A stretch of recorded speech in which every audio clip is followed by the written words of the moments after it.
Hello, welcome to the Fantastic Fiction at KGB reading series. Fantastic Fiction is a monthly speculative fiction reading series held on the third Wednesday of every month, hosted by Ellen Datlow and me, Matthew Kressel. We spotlight well-known and up-and-coming science fiction, fantasy, and horror authors, and admission is always free. We publish a monthly podcast and video so people who can't attend the in-person event can still enjoy the readings. If you'd like to support the series, you can donate at kgbfantasticfiction.org/support. Anyway, on to the show. Welcome to Fantastic Fiction at KGB. If you're here for the poetry reading, that's upstairs apparently. I think we need to close the door. I'm not sure. Matt, oh shoot. I would say leave it open so people can walk in. Yeah. All right, I guess. I don't know. I mean, unless it gets loud. All right, fine. Anyway, welcome everybody. Tonight, it's like, I'm leaving town tomorrow. I don't care. No, that's why I'm wearing I'm wearing a mask tonight because I really don't want you to infect me before I go to Italy tomorrow. When I come back, it's next month. I don't care. But now it's like, and I'm just getting over a cold, so leave me alone. Don't come near me. Anyway, I've been to Pompeii. No, anyway. So we've been doing this for a long time. It's nice to have everybody here. We have new people here who've never read for us before. So welcome. They're both out-of-towners, more or less. Although John's from upstate, so he's New York. But thank you. So my co-host and I, Matt Kressel, are happy to welcome you here. And we hope that you will drink either non-alcohol or alcohol to keep the bar running and to keep our little reading series running, because if we don't make any money, they don't like to have us here. Seriously, so please have a drink. It can be a soft drink. And anyway, our first, did I forget anything? Well, No, that's all you got. that's all I got. All right, our first reader tonight is John Wiswell, whose novel, Someone You Can Build a Nest In, was published by Daw Books in April. It received starred reviews in Library Journal and Book Page, and was named one of the best in SFF. What is that? Science fiction and fantasy? Thank you. Oh, it should be science fiction and not fantasy and science fiction. I think so. All right, anyway, on SFF for 24, by Ingram. Okay, Ingram Books is a wholesaler, very important. His short fiction has won the Nebula Award and the Locus Award, and has been a finalist for the Hugo, British Fantasy, and World Fantasy Awards. His fiction has been translated into 10 languages. He teaches for Clarion West and for the Rambo Academy. I did not put his URL here because it had all these weird things in it. Just Google him and you'll find him, I'm sure. So please welcome John Wiswell.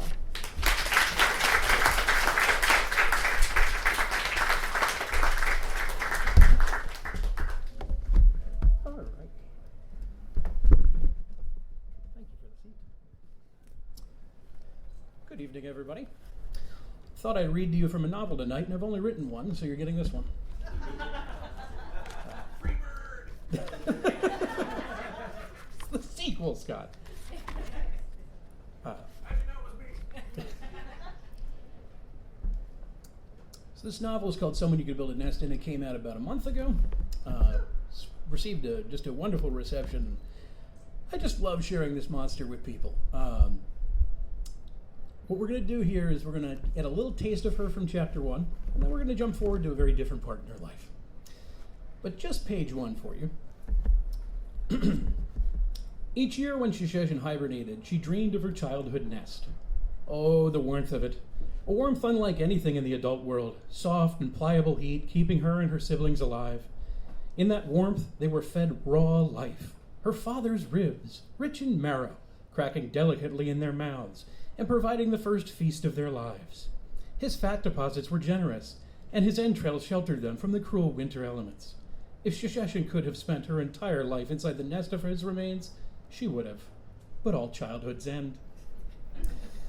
Hers ended when one of her sisters bit off her left foot. Her siblings matured too quickly and hungered for more than just their father. Shushan had to defend himself using jagged fragments of his pelvis, his final and most gracious gift. The assault was a gift from her siblings, too, for it taught her to defend herself and she spent the next week dining on their savory carcasses. Guilt wasn't natural to her. She missed the succulence of her siblings a little bit, from time to time, and had the errant moment of nostalgia for sharing their body heat. Little of her prey was memorable, though. Of her mother, she only remembered her wide maw and the artificial steel fangs she'd worn. Still, Shisheshin would always miss the nest that her father had made out of himself. He had been a good parent and a better setting. Nothing matched that nest. These ruins were little more than an unloved cave. Where weather had caved in the ceiling, ornery spruce trees grew and plugged up the gaps, and poison ivy and spider webs were the few decorations she had, overgrowing everything architects had once achieved. Deep beneath the ruins lay an underground hot spring that some aspiring human had connected to a bathing room. Nowadays, the chamber was flooded and humid with murk, gone brackish and amniotic from Shisheshin's excretions. It was nearly opaque down in the waters, just like she liked it. They were a refreshing place to hibernate during these winter seasons. Yet noises had roused her prematurely. Her lair had unwelcome visitors again, and they did not even wipe their shoes. So you can tell she's an all-American girl. She has a long day from there. These hunters drive her out of her home. They drive her off a ravine. They poison her. It's one of those days. And she thinks she's dead. She thinks the book's over, but she's really wrong. Our little shapeshifter who tries to steal bones to build herself is about to make a friend. So we're jumping forward. Something should have eaten her by now. The ravine was rife with bottom feeders and scavengers that liked to think of themselves as hunters. Rocks and rapids should have torn her up badly after she lost consciousness. But even as she decomposed, there would be plenty of good meat on her. Surely she smelled like fresh steak to any carnivores around here. Yet as she roused, she found not one bite had been taken from her hide. Well, it was their loss. It was also warmer down here than she had expected. She'd hit the river with all the elegance of a cream pie against a brick wall. The current could have dragged her all the way out to the Southern Ocean. Why wasn't she freezing? She should have been dying of cold faster than bites from scavengers. Wherever she was, this was remarkably dry. She shifted, groping internally to see how many of her bones were broken, and the terrain underneath her feet refused to shift. This was hard, dry land. Maybe those gods were reasonable after all and had abandoned humans in favor of her. All the warmth emanated from a campfire and from a very friendly drape. Kindling popped and begat orange flames that illuminated the clearing. Thin smoke clotted against an overhang of smooth stone jutting from the side of the ravine. At firelight's edge, the river whispered by with all the night's chill riding along it. The ravine's wall and that overhang created a pocket in which the fire's heat bathed her. Someone had drawn a few fresh god marks on the overhang above, beckoning help. So this was a miracle then. All right, Shisheshin was going to look into religion. She squeezed herself to roll closer to the fire and found she couldn't move. Something clutched at her body. She had all her limbs, but her arms were trapped to her sides. The bondage was unusual. It didn't constrain her like silver or steel. This was a queer net. She tested the bonds for several moments before realizing that she was wrapped in quilts. They were finely woven, with strong stitches and patterns like wildflowers. Who had trapped her in bedding? You're awake! The voice sent a shock through her worse than any fall. A human voice, likely the bondage artist who had trapped her here. Shisheshin squeezed her body until it was almost a tube of flesh, preparing to pop herself out of the head hole of the blankets and out of the bonds if she had to fly. Her captor approached around the left side of the campfire, belly swaying with emotion. She was a stocky human woman, with a strong chin and round cheeks, tatters of girlhood still clinging to a few of her features. Her cheeks glowed deeper than the fire, and her beige skin was pleasantly pockmarked, mostly unadorned except around their eyes, where she had clusters of freckles. It was like a witch had taken a handful of freckles and thrown them into her gaze. Lie still. the woman ordered. "You had a terrible fall. I thought you hit the rocks, but you would have crushed your head. Missing them was amazing luck, if you believe in luck." She had a husky, stuffy-sounding voice, like her sinuses were packed. Yet her tone was accustomed and comfortable with itself, so this clearly wasn't some allergic irritation. It gave the human woman's words a bawdy rasp, which enticed Shisheshin. People who sounded like that had the most delicious-tasting heads. A faded green quilt hung around the woman's shoulders over a knitted jerkin of thick tan wool. A verdant green scarf was wrapped around her neck, bunching up against the underflesh of her chin. Her unruly brown hair gave the impression of a bird's nest. She dared come even closer, squatting with her powerful thighs. Either one of the woman's knees could have crushed the life out of Shisheshin in her weakened state. Her size was equally enticing and threatening. She didn't know which way this was supposed to go. Shisheshin tried to stiffen her limbs and strike at her captor, yet her body was sore and too weak to break through the covers. One limb couldn't flex at all. It was trapped in a vise of wood and rags, forced to remain rigid. Shisheshin looked at it in confusion, a lump under the quilts. The woman said, "I gave it the best splint I could. You have some truly unruly bone structure, but I think it'll heal." Shisheshin kept struggling with her splinted arm. She could re-spool that flesh into her body. There was no way the pulverized stones inside were going to heal like a mammal's bones would. The notion of someone trying to heal her like a person was alien. This could not be trusted. The woman cast her eyes down, which made no sense. There was no tactical advantage to taking her eyes off of Shisheshin. I'm sorry if I offended you somehow. You were badly hurt." This was too much to process. What was the human woman's game? Was she teasing her about her injuries and her new helplessness? She had to get out of here. Unfortunately, her supply of blood was lower than before. In her comatose state, she digested most of the hunter's blood, and in order to survive anything, of course it was going to go. If anything, she was fortunate the rest hadn't gushed out of her crossbow wound, leaving her to die of starvation and unconsciousness. It would have been a pathetic way to go. She probed at her wound, bracing herself for the pain. She flexed the soft tissues and found minimal ache. Most of the sting on the surface layers were just healing tissue, which tingled like medicinal herbs were trying to eat her. She squeezed her innards together without incident. The bolt wasn't inside her anymore. This explained some of the soreness and explained why she was still alive. There was where the metal intruder had punctured her, now flesh was packed and bandaged and with all the care a human wound would have needed. Someone had been delicate enough to remove the crossbow bolt without killing her and clean and suture her skin. In her unconsciousness, her body had gone along with the surgery's attempts to heal her. It probably would have gone worse if she'd been awake and on guard. It was an odd sensation, feeling threads that belonged in clothing now inside her, holding her together.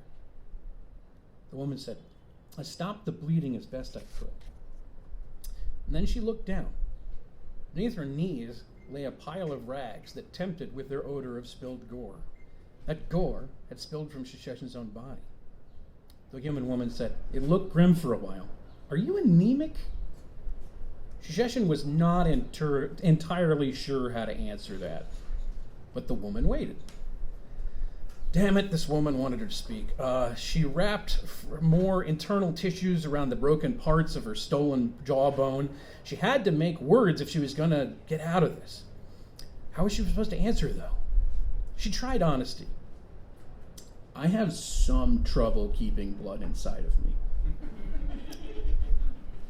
I promise you're patched up now.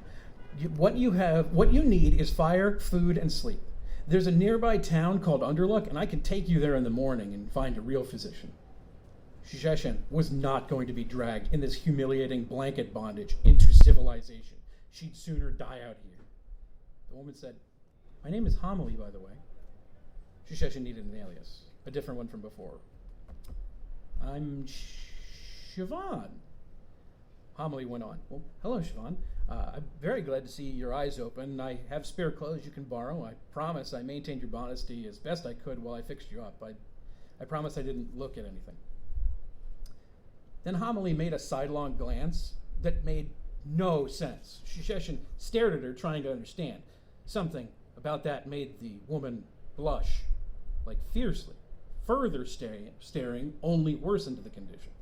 And thinking about the blush was more confusing for Sheshin. See, she thought about it so intensely that all the blood she had left inside her ran up to her own face in a mirror reflex of Homily. And Homily saw that and bit her thumb for a moment. Now that part Sheshin understood. She also wanted to bite something right now. Sheshin's innards squelched, telling her what she already knew. She was dying of hunger.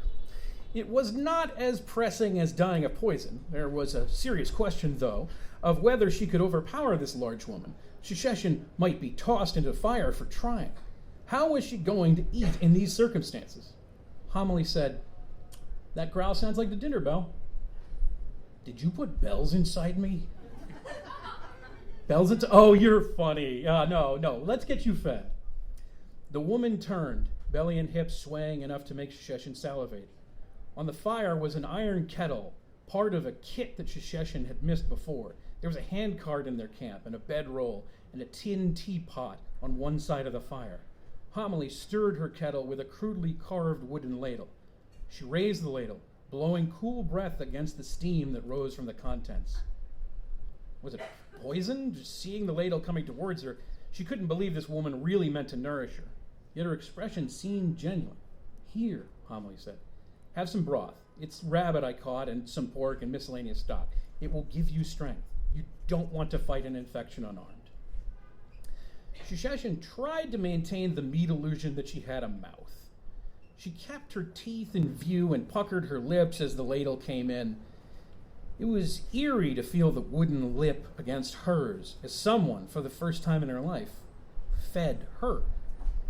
The broth was so strong that her entire body shuddered. Once, twice, and then she captured herself. She strained against the quilts and sipped.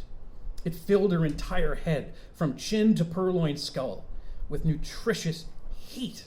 Immediately, her tissues cycled up to the pathetically thin neck a human form forced them to have. She spread the broth's minerals thinly so that every part of her could start to revive. Every part of her could share in the liquid heat. The monster moaned, a meager sound. Immediately, she dreaded it would give her away. Instead, Homily fetched her another ladleful. A small chunk of flesh floated at the top. The prospect of chewing that morsel made Sheshin want to weep. Homily asked, "Is it too much? Can you keep this down? I added some turmeric and ginger for digestion." Sheshin needed something smooth and social. She needed to sound like one of those chatty humans. She said, "More? I know you don't have much of an appetite after the traumatic thing you've been through," Homily said. Trauma. Yeah, the lasting pain that haunted people. Usually humans called Sheshin a trauma. At the gentlest, any exposure to her was called a trauma for them. What an odd notion. She was experiencing herself. It was enticing, though. It made her hungrier. She was desperate for another sip of the liquid heat from a woman who had cared for her wounds. But this was not just someone who helped her. This was a human. She had a handcart in sight nearby, and as Sheshin awoke further from her near-dead stupor, she saw the glint of blades in that cart. There were traps with iron teeth and glass jars that could have contained anything. Armed humans played games with the lives of everyone else. There was no question. Sheshin had to kill this beautifully round woman before she was slain herself. She had to do this or she'd be tossed onto a bonfire like some crass effigy. "One more ladle, Siobhan?" Homily asked. She brought the ladle close to Sheshin's mouth in offer. With her free hand, Homily touched Sheshin's arm through the quilts. Her touch was so warm, different from the fire. Heat made flesh and offered. Sheshin made a sidelong glance and moved her head for another sip of rabbit broth. It made no sense to fight now, at her weakest. She'd kill her tomorrow.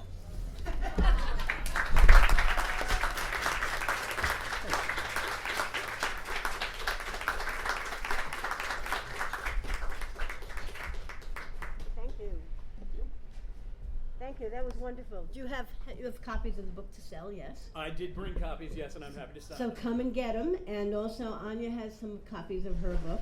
But have a drink, and we'll be back in about 10 minutes. But in the meantime, buy books and buy drinks. Started with round two. So As Ellen said, this is the Fantastic Fiction at KGB reading series. I'm Matt Kressel. I co-host a series with Ellen Datlow. The series has been going, believe it or not, since the late 90s. So how many freaking years is that? A lot of years. Always free, never a cover charge. All we ask is that you buy a drink, hard or soft. You support the bar, you support the series, keep it going. So please buy a drink. Thank you, and we thank you for your support. We also have a website, kgbfantasticfiction.org. You can follow us on the socials to get updates twice or 3 times a month about upcoming readers, and we also have a mailing list. All the links are on the site, so we hope you will go ahead and do that. Before we get to our next reader, who will be Anya Johanna DeNiro, I just want to mention our upcoming readers. Next month, June 12th, Grady Hendrix and Bracken McLeod. Hope you'll join us for that. You could clap, it's totally fine. July 10th, Nat Cassidy and A.T. Sayers. Where are you? There you are. August 14th, James Chambers, and our favorite guest, somebody. TBA, there you go. September 11th, Elia Dawn Johnson and Sarah Beth Durst. October 9th, Sarah Langen and David Leo Rice. So, and other people, other great readers we got lined up for you, so we hope you will join us for that. And I hope you came up and bought books and got to speak to the authors. I had the pleasure of speaking to them earlier and really enjoyed our conversations. Our next reader is Anya Johanna DeNiro. Anya is the author of the short novel OKPsyche from Small Beer Press and City of a Thousand Feelings from Aqueduct Press, which was on the honor roll for the Otherwise Award. She has also been a finalist for the Sturgeon Award and the Crawford Award and shortlisted for the O. Henry Award. She lives in St. Paul, Minnesota. Here's Anya Johanna DeNiro.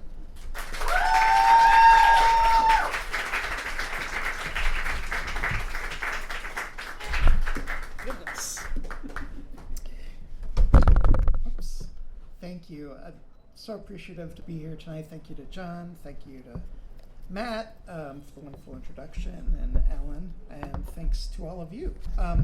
So I'm going to be reading from my novel, OKPsyche, which came out in September.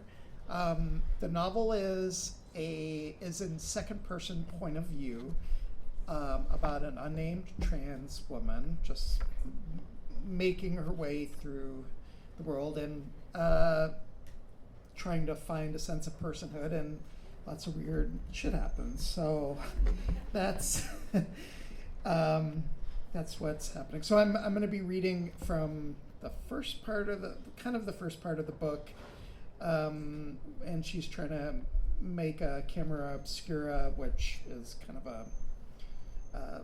of a proto camera from the 17th century, where you stand in a little building and, light comes through a pinprick and reflects on a wall. So just in case you need to visualize that. Okay, first it starts at Home Depot.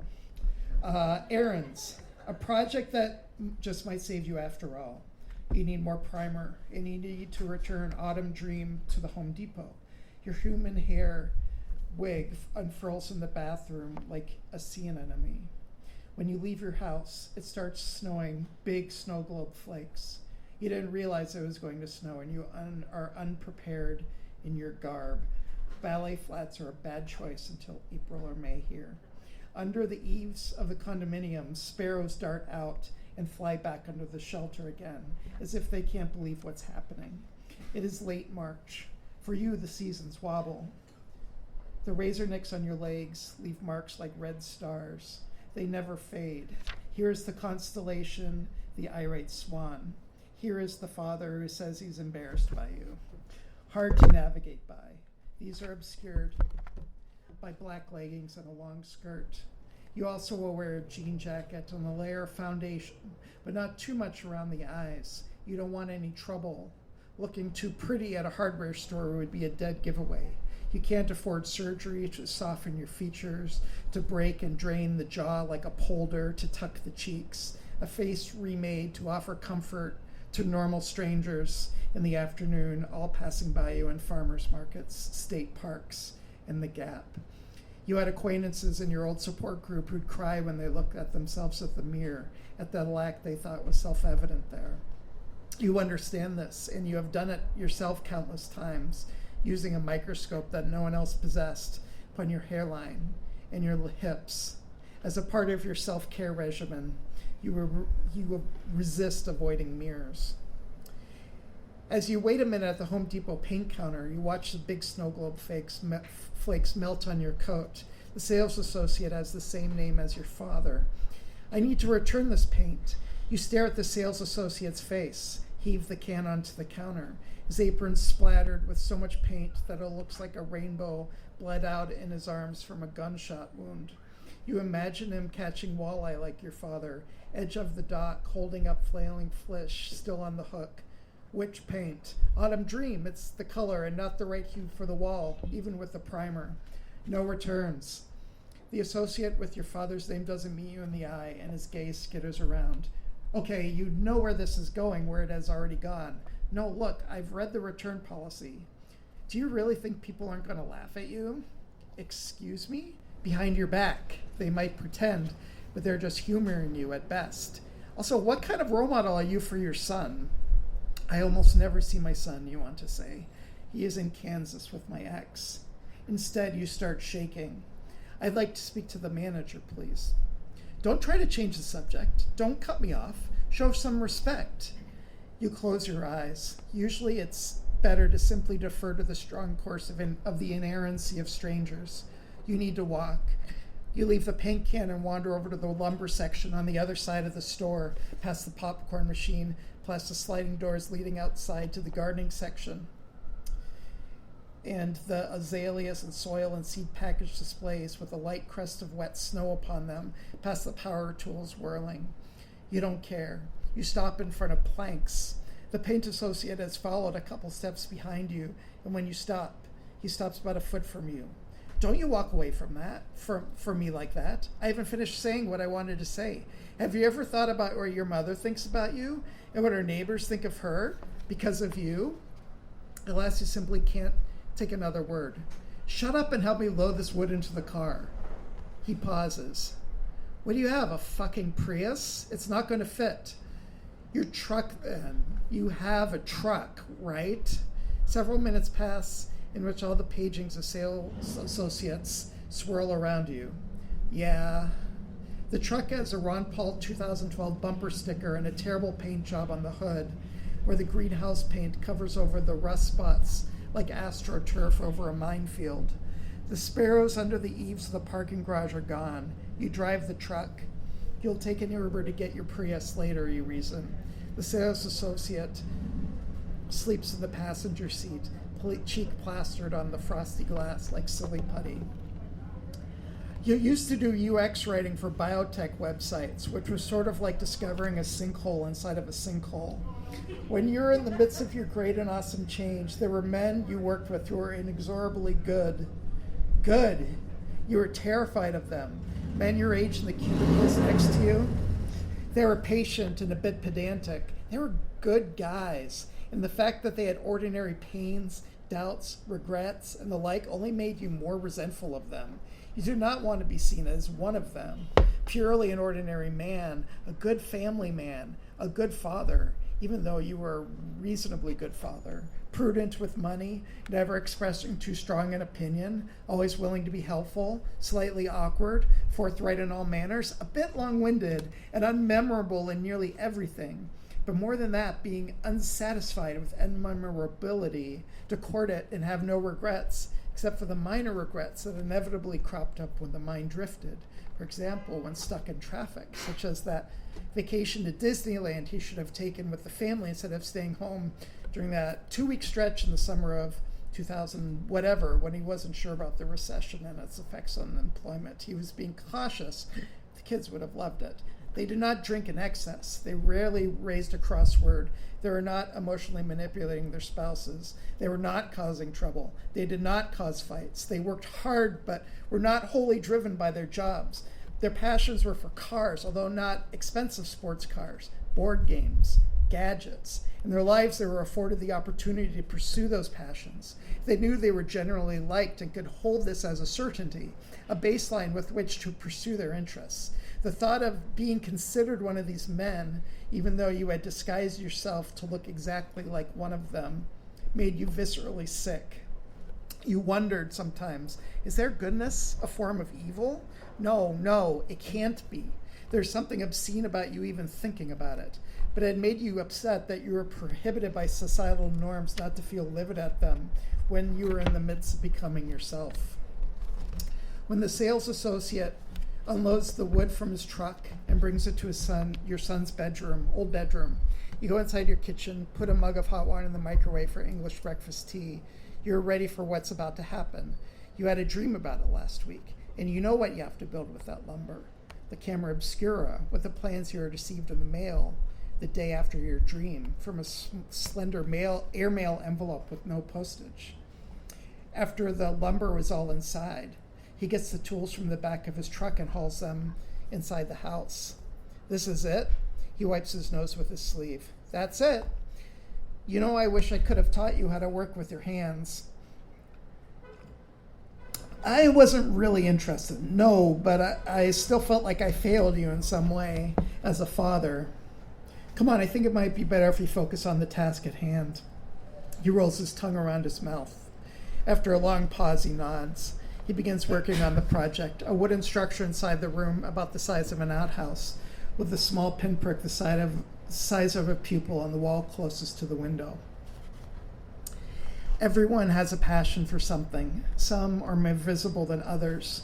Some people, they hate liberals or conservatives. Some people fall in love with Disney movies or Coca-Cola collectibles. Some people decide they want to tie up willing partners with thick ropes and hang them from ceiling hooks and let them turn like cauldron mobiles, a slight draft from the slightly ajar door rocking their ever-straining forms.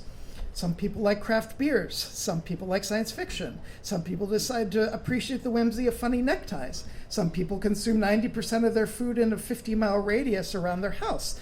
There's a lifestyle of thought and habit for everybody. No one is left behind anymore.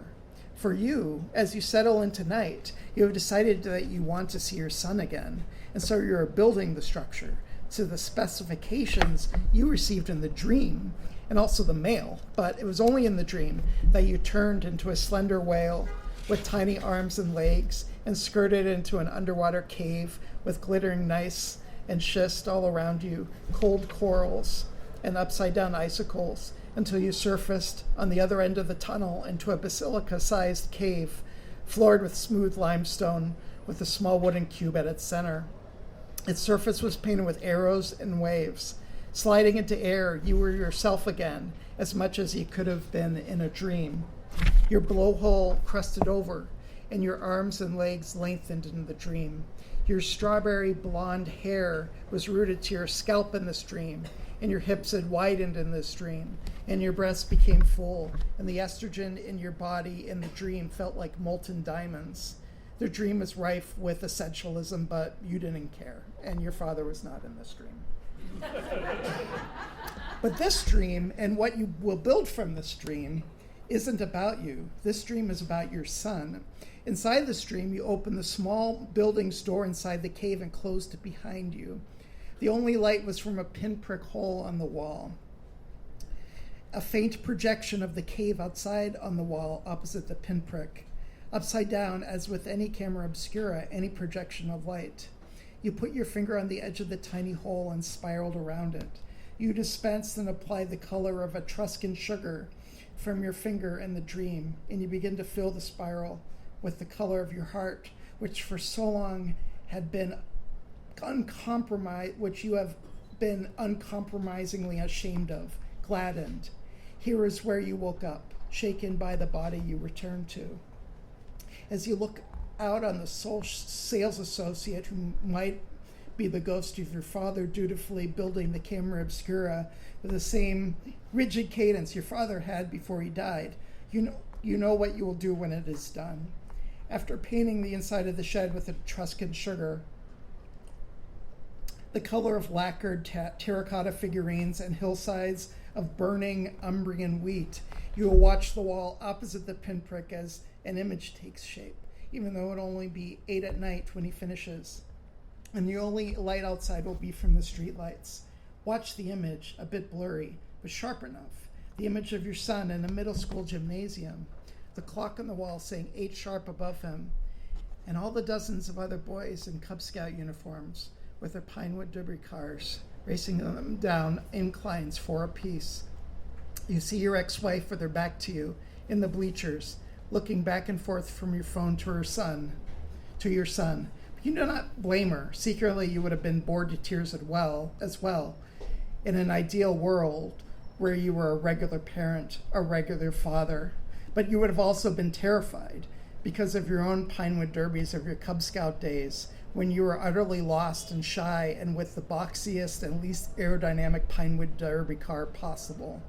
Your son's own car, painted brilliant turquoise, is certainly going to do better than yours.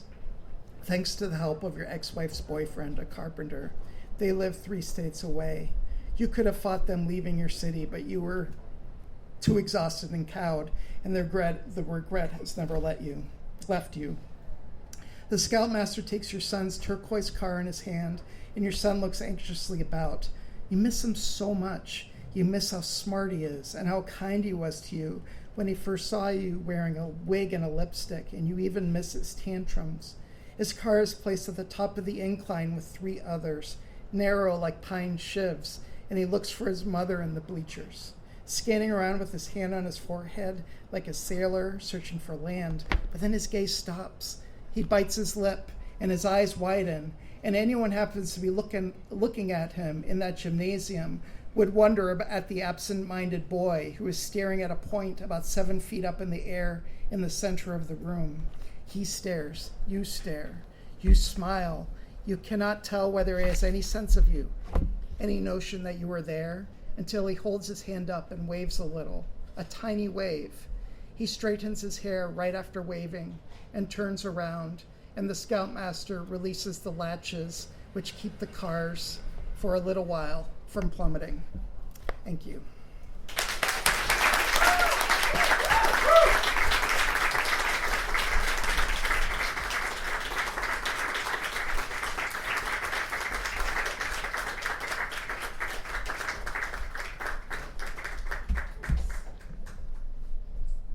That was fantastic. Thank you.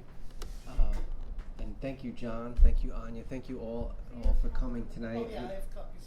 We have copies of OKPsyche, and John, do you still have copies left of someone to build a nest in? So thank you all for coming, and please join our mailing list, and we'll see you next month.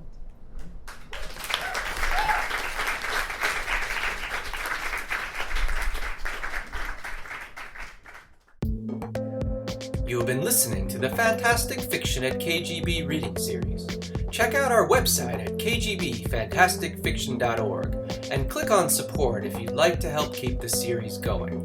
Anyway, that's our show. Thanks for listening, and see you next month.